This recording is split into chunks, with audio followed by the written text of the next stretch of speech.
نستغفره ونؤمن به توكل عليه ونعوذ بالله من شرور أنفسنا ومن سيئات أعمالنا من يهده الله فلا مضل له ومن يضلله فلا هادي له ونشهد أن لا إله إلا الله ونشهد أن سيدنا ومولانا محمدا عبده ورسوله صلى الله تعالى عليه وسلم تسليما كثيرا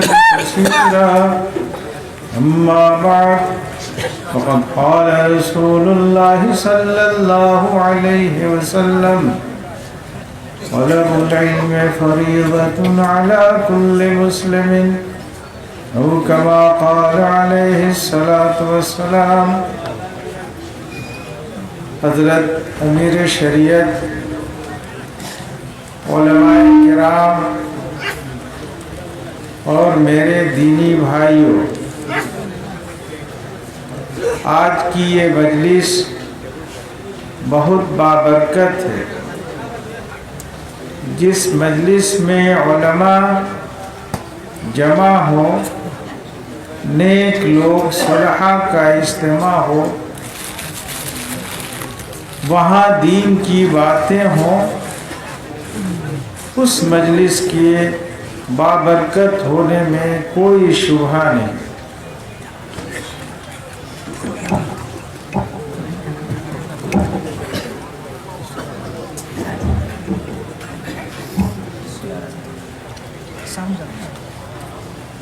یہ بتاؤ میرے بھائیوں، وہ لوگ جنہوں نے حضور اکرم صلی اللہ علیہ وسلم کو دیکھا، آپ کے ساتھ رہے، آپ کی اتباع میں نماز پڑھی، جہاد کیا، وہ کتنے افضل لوگ ہیں۔ وہ لوگ جنہوں نے رسول پاک صلی اللہ علیہ وسلم کے ہاتھوں میں اپنا ہاتھ دے کر مصافحہ کیا، ان کی فضیلت میں کوئی شبہ نہیں۔ وہ صحابہ رسول صلی اللہ علیہ وسلم۔ لیکن ایک مجلس میں حضور صلی اللہ علیہ وسلم تشریف فرما تھے، تو غور کرو کہ آپ نے دنیا کے آخری حصے کے انسانوں کے لیے ایک بشارت دی، ہم سب کے لیے جنہوں نے حضور صلی اللہ علیہ وسلم کو نہیں دیکھا، آپ کو سلام براہ راست سامنے نہیں کیا، اور نہ آپ کے ہاتھوں میں اپنا ہاتھ دے کر مصافحہ کیا، لیکن حضور نے ایک بشارت دی ہے ان علماء کے لیے جو رسول پاک صلی اللہ علیہ وسلم کے جانشین ہیں، وارث ہیں علم نبوی کے، جیسے اس مدرسے کے محدثین، علماء، اساتذہ، اور جیسے حضرت امیر شریعت۔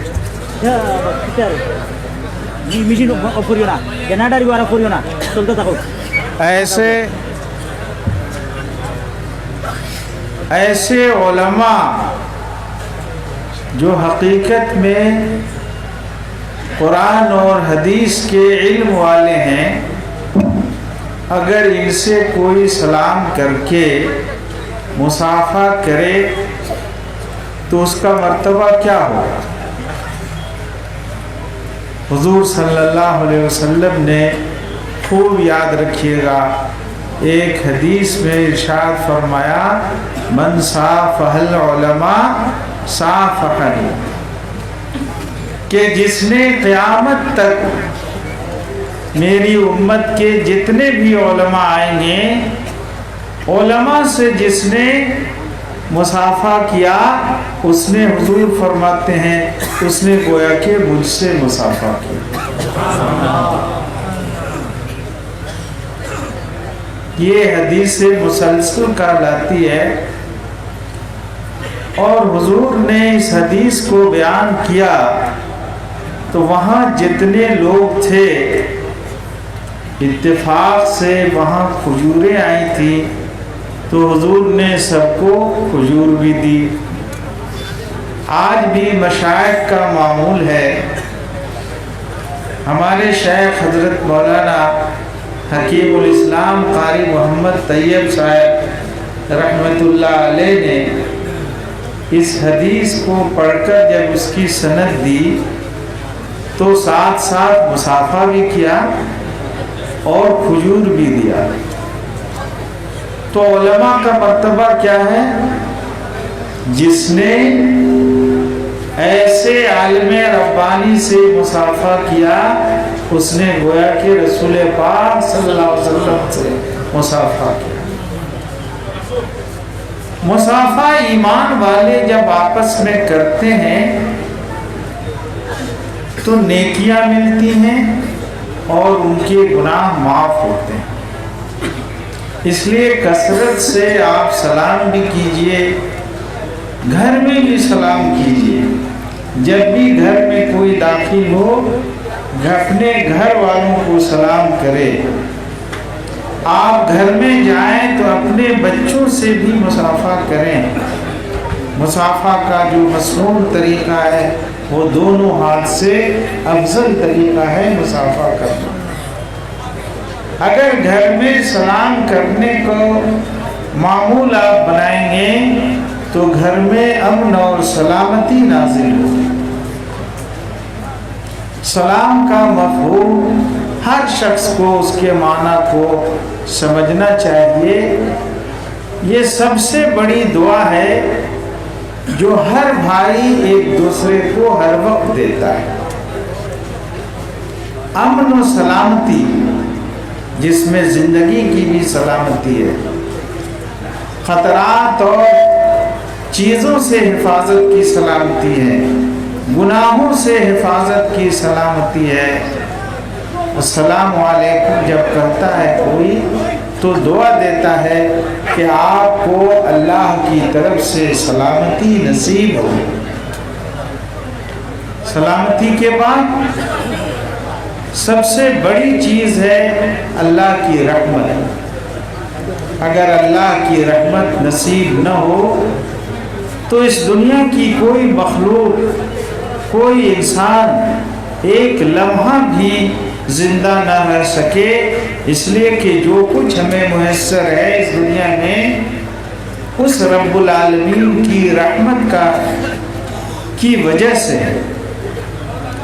اور اس کے بعد جو تیسری دعا ہم دیتے ہیں آپس میں ایک دوسرے کو، وہ برکت کی دعا ہے۔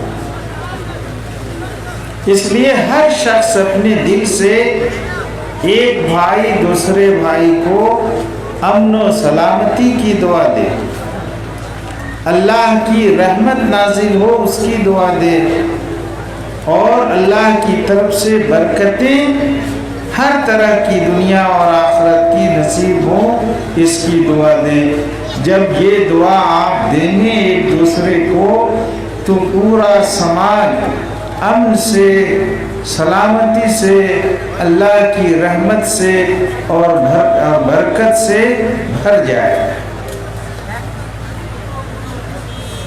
تو علماء کی وجہ سے آپ کو کتنی بڑی دولت اور عظمت نصیب ہو رہی ہے، اس لیے علماء کی قدر کرنا، علماء کو تلاشنا، اور آپ کے لیے تو سب سے بڑی نعمت ہے کہ آپ کے اس جگہ یہ مدرسہ قائم ہے، اور جب یہ قدیم مدرسہ اسکول کی حیثیت اختیار کرنے جا رہا ہے تو ہمارے ان بزرگوں نے ایک دوسرا مدرسہ